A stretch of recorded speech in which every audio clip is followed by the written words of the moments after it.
असे 8 ते 10 लाख रुपये उत्पन्न अपेक्षित आहे. माल करून द्यायचं आणि गावात फिरायला जायचं.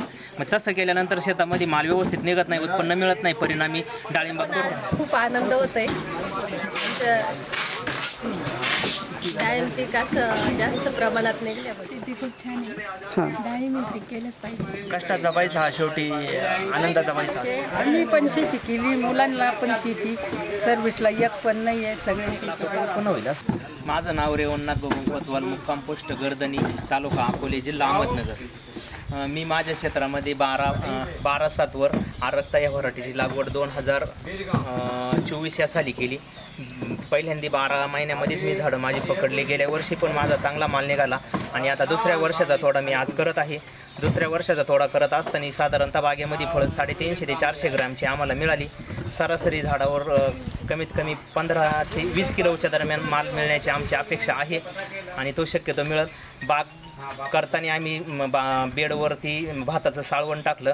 वरती उन्हाळ्याचं टेम्परेचर वाढल्यानंतर क्रॉप कव्हर केला. क्रॉप कव्हर केल्यानंतर लिक्विड कमी प्रमाणात वापरून सेंद्रिय पद्धतीनं समजा स्लऱ्या बिलऱ्या वापरून बागेची जी मालाची टिकवण आहे ती क्षमता टिकवली चांगल्या प्रकारे. मालाची साईज क्वालिटी आज अशा प्रकारे मिळालेली आहे. आज आम्हाला जागेवरती 141 रुपयाचा रेट मिळालेला आहे.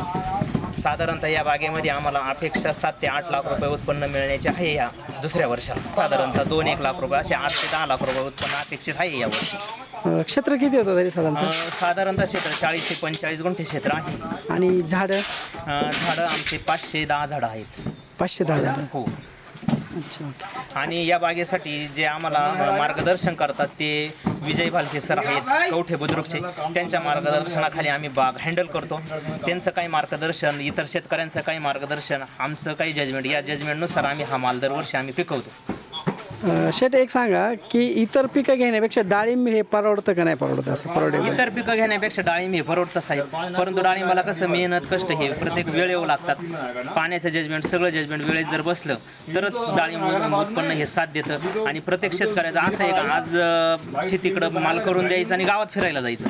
मग तसं केल्यानंतर शेतामध्ये माल व्यवस्थित निघत नाही, उत्पन्न मिळत नाही, परिणामी डाळिंबाग तोट्यात जाते. तसे इतर जे माल आहे, गहू आहे, ऊस आहे, काही काम लेट झालं तर ते माल येतात, शेतकरी म्हणतात परवडतं.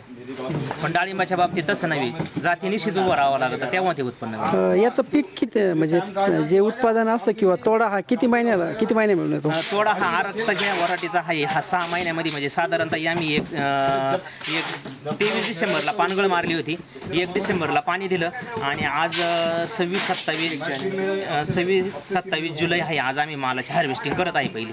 म्हणजे साधारणतः 6 महिन्यामध्ये पाणी दिल्यापासून माल हार्वेस्टिंगला येतो. हा, म्हणजे 6 महिन्याचा कालावधी असतो. 6 महिन्याचा कालावधी. म्हणजे साधारणतः 6 महिन्यामध्ये 2 तोडे होता. 6 महिन्यामध्ये साधारणतः पहिला तोडा होतो आणि दुसरा तोडा तिथून पुढे 15 ते 20 दिवसात लगेच होतो. हा, म्हणजे 7 महिन्यामध्ये बाग पूर्ण खाली होऊन जातो. हा, म्हणजे हे 7-1 लाख रुपये ओव्हरऑल साधारणतः आणि पुढच्या याच्यात 4-5 नाही सर, म्हणजे कसं मालाच्या हार्वेस्टिंग अवलंबून असतात. आता हे पहिल्या तोड्यामध्ये लाख भरपूर लागला, पहिल्या तोड्याला माल बऱ्या प्रमाणात निघाला, दुसऱ्या तोड्याला माल झाडावर 10 ते 20% शिल्लक आहे. हा, म्हणजे आता किती किलो वजन असेल साधारणतः एवढं? साधारणतः 7 ते 8 टन आरामशीर माल निघायला पाहिजे. 7 ते 8 म्हणजे एक तोड्याला? नाही, टोटल सगळं. अच्छा, टोटल. ओके. म्हणजे डाळिंब पीक परवडेबल. डाळिंब पीक परवडेबल आहे. डाळिंब पिकाची काहीच अडचण नाही, फक्त कष्ट आणि मेहनत प्रत्येक शेतकऱ्याने काळजी वगैरे हे आमचं प्रत्येकाला सांगतो. हा, नाही बघितलं तर सगळे तुमच्या घरातले मेंबर शेतीवर टोटलच अख्खी शेतीचं काम करतात आणि काम करूनच हे मेहनतीचं फळ आहे. आम्हाला नाही तर म्हणजे इतर शेतकऱ्यांसारखं आमचं नाही का बांधाव फिरायचं आणि शेती करायची. ओके, धन्यवाद. दादा काय वाटतं तुला शेतीविषयी काय वाटतं? शेती एकदम चांगली आहे, शेती केली पाहिजे. शेतीतून उत्पन्न चांगलं निघतंय, फक्त लक्ष देऊन शेती केली पाहिजे. ताई तुम्हाला काय वाटतंय शेतीविषयी काय वाटतंय? शेती खूप छान हां. आहे. डाळिंब पीक केलंच पाहिजे. आणि तुम्ही सगळे काम करता, तुम्हाला काय वाटतं एकंदरीत असं म्हणजे शेतीमध्ये काम केल्याचं असं? कष्टाला जर यश भेटलं तर आनंद होतो ना भरपूर. कष्टाचा पैसा हा शेवटी आनंदाचा पैसा असतो. ताई तुम्हाला काय वाटतंय? आम्हाला पण आज खूप आनंद होतोय. डाळिंब पीक असं जास्त प्रमाणात निघल्याबद्दल. मावशी तुम्ही सगळ्यांचे मम्मी आहे तुमची ना? हां, तर तुम्ही मुलांनी एवढं कष्ट करून एवढे याच्यामध्ये एवढे पीक हे आज डाळिंबाचे बघायला मिळतं, तुम्हाला काय वाटतं? त्याचा आनंदच आहे. आम्ही पण शेती केली, मुलांना पण शेती, सर्व्हिसला एक पण नाही आहे, सगळे शेती आनंदित आहे. म्हणजे एक दिवसाला साधारणतः आता हा तोडा त्यांनी सांगितलं की 7 लाख रुपयाचा तोडा आहे. एक दिवसाला 7 लाख रुपये उत्पन्न भेटतं. शेतीपेक्षा आपल्या नोकरीपेक्षा शेती कधी पण चांगलीच आहे ना. चांगलीच आहे, पण आम्ही 7 घरातले माणसं आदबतो, मजूर वेगळे ठेवून, त्याच्यामुळं आम्हाला ते उत्पन्न भेटत आहे. आणि मग तुम्हाला काय वाटतं बुवा, डाळिंब पीक हे चांगलं की इतर पीक बाकीचं टोमॅटो वगैरे त्याच्यापेक्षा डाळिंब काय वाटतं बुवा असं शेतकरी? डाळिंब चांगलंच आहे, पण आदत केला पाहिजे, हां, म्हणजे कष्ट करावं लागतं बुवा जास्त. करावं लागतं जास्त. साहेब म्हणजे आम्हाला असं सांगणं आहे, तुम्ही का नुसतं डाळिंबाच्याच याच्यावर जाऊ नका, टोमॅटो घ्या, डाळिंब घ्या, कोणत्याही याच्या पिकामध्ये जर आज कष्ट केलं तर पीक निघतं. आता आमच्या टोमॅटोचा प्लॉट आहे, आज उन्हाळी सीझनचा प्लॉट आहे. तुम्हाला घ्यायचा तर व्हिडिओ पण घ्या टोमॅटोचा.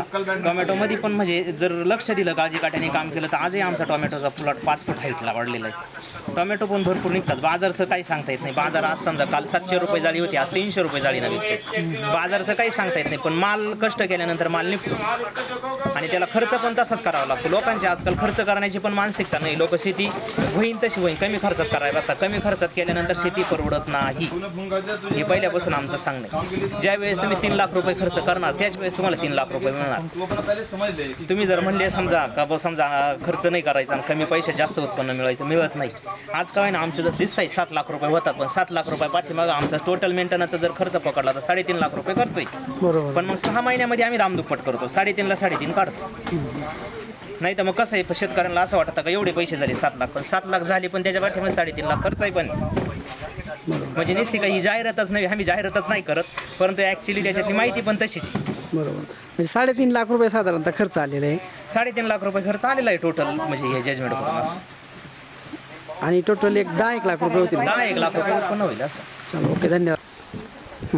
हे आम्ही स्लरीचं युनिट उभारलेलं आहे. याच्यामध्ये शेण, गोमूत्र, गूळ, ताक, दही, तांदळाचं पीठ, हे सगळे पदार्थ जे म्हणजे जे नाशवंत पदार्थ आहे ते टोटल वापरून आम्ही स्लरीचा प्लॅन्ट उभारलेला आहे. मग या स्लरीद्वारे आम्ही जे द्रावण काढतो हे न गाळता डायरेक्ट शेतीला ड्रिपद्वारे देता येतं. याच्यामध्ये कोणत्याही प्रकारचा काडी कचरा येत नाही. तिकून जरी शेण गोमूत्र टाकलं समजा, थोडीफार काडी कचरा गेली, पूर्ण त्याच्यामध्ये EVM द्रावण टाकून पूर्ण ते नाश पावलं जातं आणि डायरेक्ट लिक्विड निघतं इकडं. ते डायरेक्ट तुम्ही याला स्लरीला सोडू शकता.